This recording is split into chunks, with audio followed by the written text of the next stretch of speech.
एक समबाहु त्रिभुज है और ये सवाल नंबर 15वां है। समबाहु त्रिभुज का मतलब होता है जिसकी तीनों भुजा समान होती हैं।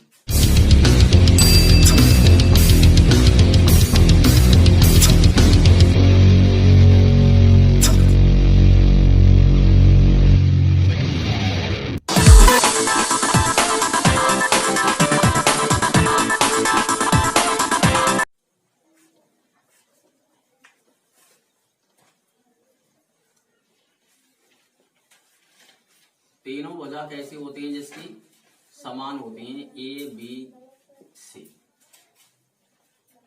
चल यहां से लिख लो ए बी सी, ठीक है सर। ये एक समबाहु त्रिभुज है। समबाहु त्रिभुज का अर्थ होता है कि ए बी जो भुजा है वह बी सी के बराबर होती है और बी सी जो भुजा है वो ए सी के बराबर होती है। समबाहु त्रिभुज का अर्थ होता है जिसकी तीनों भुजाएं क्रमशः समान हो। अब इसमें हमको त्रिभुज के दो शीर्षों के निर्देशांक दिए गए हैं। तो पहले शीर्ष के निर्देशांक दिए गए हैं इसमें 0 0 और दूसरे के दिए गए हैं 3 और √3।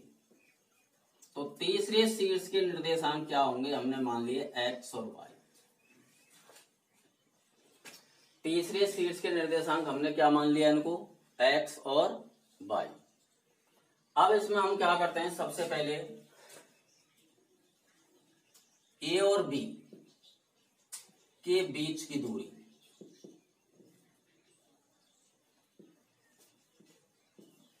बराबर x2 minus x1 square plus y2 minus y1 का स्क्वायर। सूत्र लगाते हैं और सूत्र लगाने में हमारे पास इसको x2 y2 इसको x1 इसको y1, कोई भी निर्देशांक को आप x1 y1 मान सकते हैं। ये जरूरी नहीं है साहब आपने x2 x0 क्यों माना, आप इसको x1 y1 भी मान सकते हैं। इस सूत्र में संख्या को रखते हैं अंडर रूट x2 की वैल्यू 0 है, 0 माइनस x1 3 का स्क्वायर प्लस y2 की वैल्यू भी 0 है माइनस √3 का स्क्वायर। इसका स्क्वायर करेंगे -3 का तो क्या होगा, अच्छी प्रकार जानते हैं 9 प्लस इसका स्क्वायर करेंगे तो क्या हो जाएगा 3। कुल मिलाकर के कितने हो गए 12 का अंडर रूट हो जाता है 2 √3। कहने का मतलब ये हुआ कि ए और बी के बीच की दूरी आई 2 √3। समीकरण नंबर 1 लिख लेते हैं इसको। अब इसी प्रकार बी और सी के बीच की दूरी ज्ञात करते हैं। बी और सी के बीच की दूरी अंडर रूट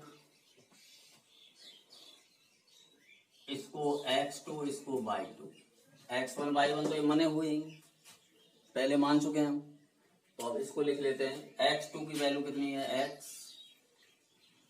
माइनस x1 की वैल्यू 3 है का स्क्वायर प्लस y2 की वैल्यू y है माइनस √3 का स्क्वायर। इसको हल करते हैं हम दोनों संख्याएं a माइनस बी के होल स्क्वायर के अनुसार। किसके अनुसार, a माइनस बी के होल स्क्वायर के अनुसार।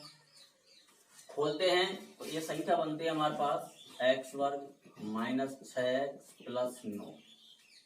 पहली संख्या का वर्ग, दोनों को 2 से गुणा, 3 दूनी 6x प्लस दूसरी संख्या का वर्ग 9 प्लस इसी प्रकार इसको खोलते हैं y स्क्वायर माइनस 2√3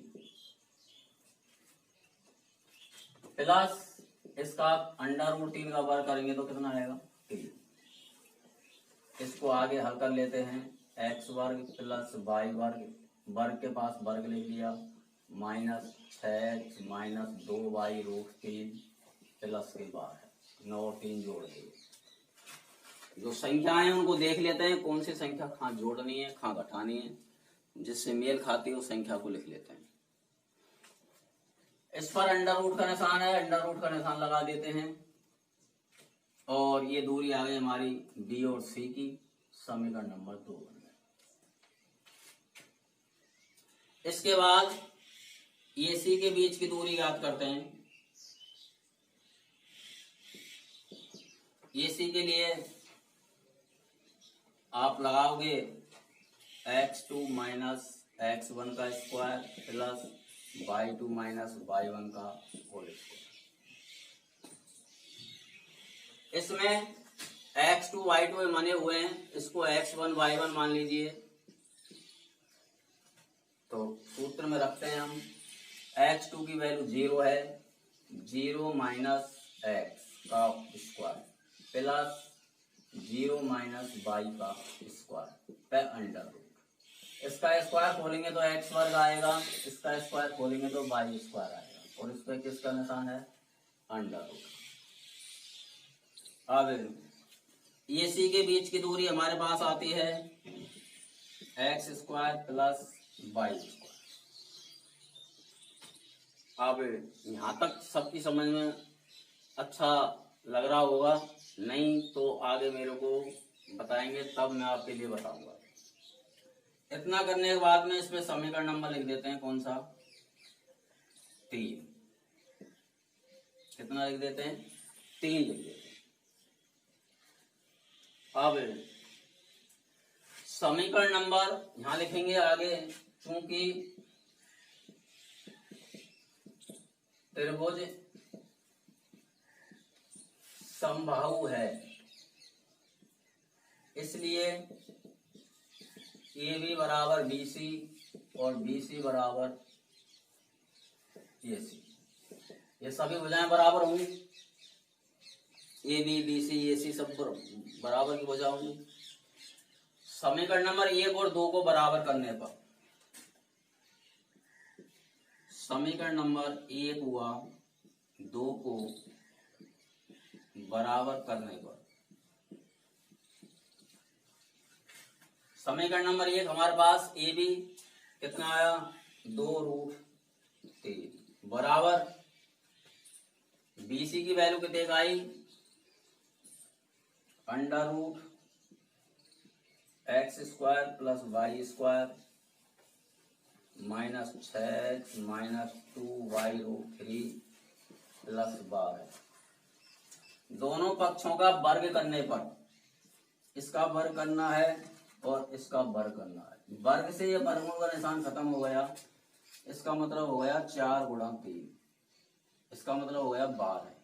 12 बराबर संख्या बच गई x वर्ग प्लस y वर्ग minus 6x minus 2y√3 plus 12। समीकरण नंबर लिख देते हैं 4। इस प्रकार से हमारे ये समीकरण बनते हैं। से देखिए हमारे पास 4 समीकरण तैयार होते हैं। सबसे पहला होता है नंबर 1, जो हमारे पास आया था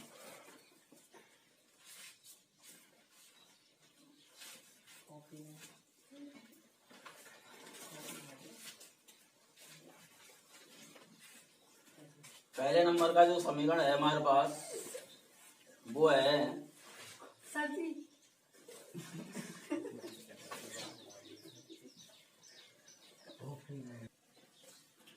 हमारा नेक्स्ट सवाल आगे से यहां से शुरू होता है कि ए बी बराबर 2√3, बी सी बराबर x square plus y square minus √6 minus 2√3 plus 12 और ए सी बराबर हो गया एक्स वर्ग प्लस वाई वर्ग बराबर 3। 1 और 3 का जब हमने मान रखा तो हमारे पास चौथे नंबर का समीकरण आया 12 बराबर x square plus y square minus 6x minus 2√3y plus 12।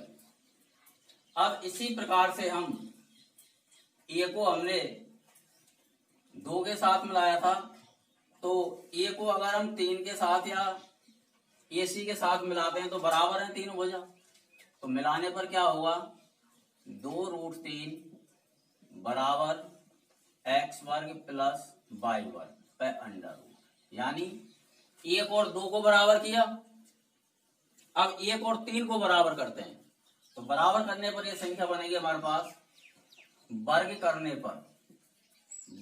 पर क्या होगा 4 × 3 बराबर x वर्ग प्लस y वर्ग, वर्ग करने पर यह संख्या आएगी हमारे पास। इसका मतलब हो जाएगा 12 बराबर x वर्ग प्लस y स्क्वायर, समीकरण नंबर 5। इस प्रकार हमारे पास 5 समीकरण तैयार होते हैं। अब इन 5 समीकरणों में समीकरण नंबर 4 लेते हैं। समीकरण नंबर 4 में 5 से x वर्ग प्लस y वर्ग का मान रखने पर, क्योंकि समीकरण नंबर 5 में x वर्ग प्लस y वर्ग बराबर कितना है 12 है। इस 12 को जहां पर 4 में x वर्ग y वर्ग आया उसकी जगह पे लिख देते हैं। संख्या हमारे पास बनती है 12 बराबर 12 minus 6x minus 2y√3 plus 12। एक 12 से एक 12 कट जाएगा तो इस जगह पर रहेगा 0 हमारे पास, बराबर इधर रह गया क्या 12 माइनस 6x माइनस 2y√3। पक्षांतरण करने पर इसको इधर लाते हैं 2y√3 बराबर 12 माइनस 6x। इधर माइनस का चिन्ह है तो इधर लाने पर किसका हो गया प्लस का हो गया है। दोनों पक्षों का वर्ग करने पर,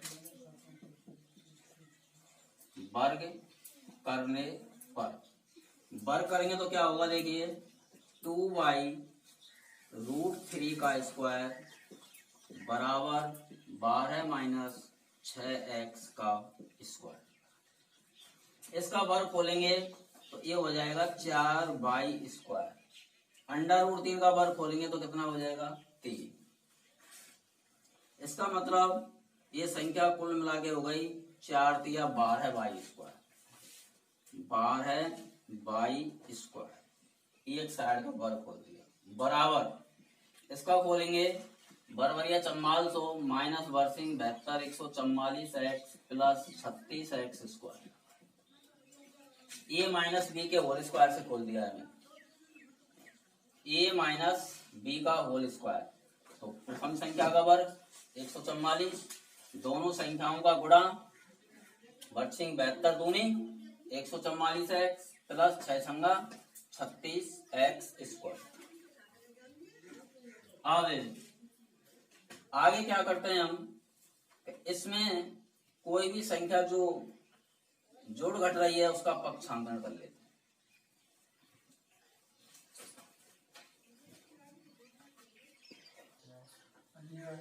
देखिए हमारे पास अब सवाल को करने के बाद ये 2 समीकरण हैं जो बचते हैं उनको हल करते हैं।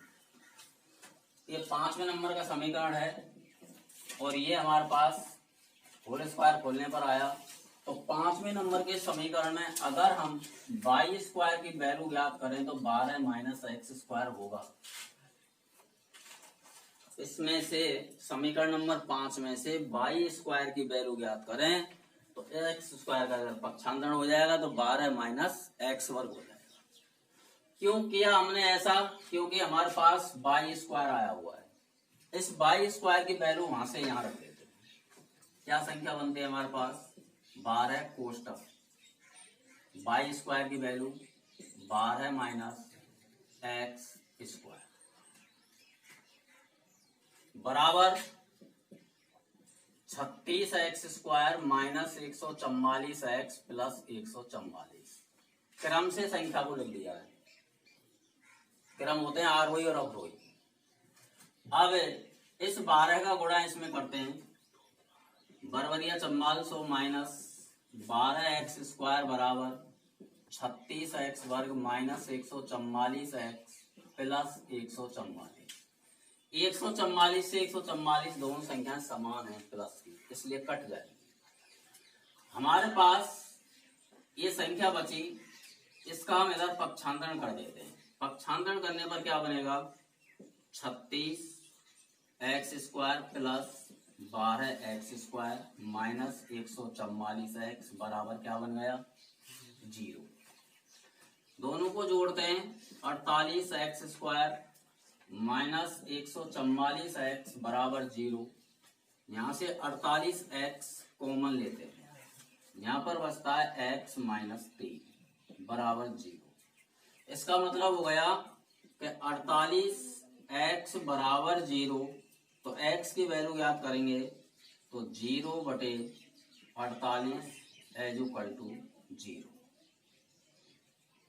0 में 48 को भाग देंगे 0 आएगी।